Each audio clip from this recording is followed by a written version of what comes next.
Tel que nous avons organisé des réunions préparatoires, je suis sûr que les choses vont bien aller. C'est par ces mots d'encouragement que Kodjo Nyondégué, le patron de l'éducation de la région de la Kara, vient de lancer les examens du baccalauréat première partie dans sa région éducative, ici dans le centre d'écrit de Bafilo. Nous sommes le lundi 16 mai 2022 et c'est avec ses proches collaborateurs qu'il fait sa traditionnelle tournée dans les différents centres d'écrit pour constater le bon déroulement des examens. Nous rendons grâce à Dieu, tout se passe très bien, les conditions sont réunies, les candidats sont là, les surveillants, tout le monde est là. Outre les candidats, le sieur Nyondégué s'est entretenu aussi avec les examinateurs à chaque étape de la tournée. Une petite erreur de l'un d'entre vous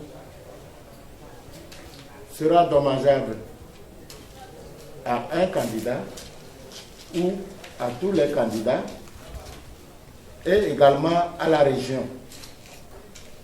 Nous avons jusqu'à ce jour mené à bien la gestion des examens et nous n'avons pas eu honte. 7847, c'est le nombre des candidats ici dans cette région de la Kara qui partent à la conquête de ce parchemin qui leur ouvre la porte du bac 1, soit 7 candidats de plus que l'année scolaire dernière.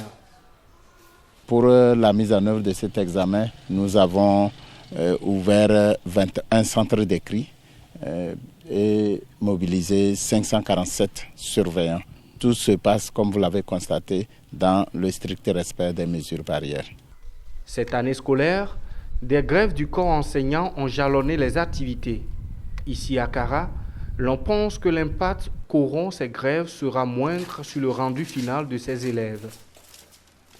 En principe, ça ne doit pas avoir d'impact parce que nous étions presque à la fin de l'année. C'était la phase des révisions. Sauf qu'il peut y avoir relâchement de la part des candidats parce que les enseignants n'étaient pas là. Quand l'élève ne voit pas son enseignant en face, il tient difficilement son cahier. C'est peut-être cela. Mais là, ça veut dire que l'erreur provient des candidats. Une chose est sûre, à la fin de ces examens, de ces acteurs et candidats, chacun moissonnera le fruit de ses efforts.